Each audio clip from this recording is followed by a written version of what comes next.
Some of the instructions I absorbed from his morning walks were two important ones, I think. One was in relation to book distributions. We had some discussion about distributing records and collecting. And Prabhupada, there was quite some discussion about that, but Prabhupada made it very, very clear at that particular time, that was about 1974 also, that if you use some paraphernalia to collect funds, that is okay, but still there must be some book given. He was not at all in favor of just collecting. He said, I'm not a beggar. I never begged anything. Whenever I took some donation, I gave some literature. So I remember that was very strong. Gyanadas and myself and a few were discussing that with him one morning. Another morning, walking through the village and around the fields here, we talked about cleanliness. And one devotee thought he was doing the right thing. He piped up and said that in the Edinburgh temple, we exterminated all of the, because this Prabhupada was talking about, if you're not clean, then some rats and mice and things will come.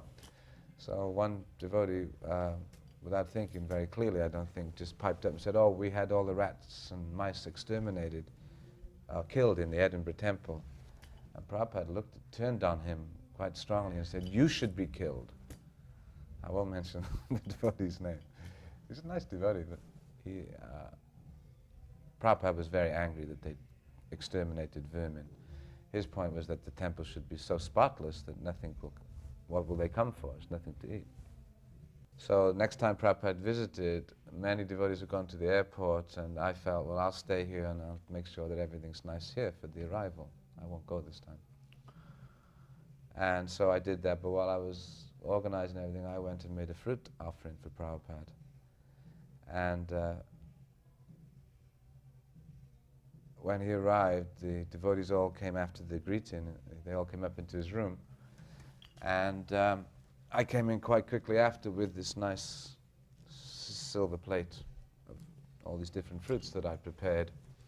And there's a little room in front of the table, so I offered the prasadam to the Boga at that time, and then paid my obeisances.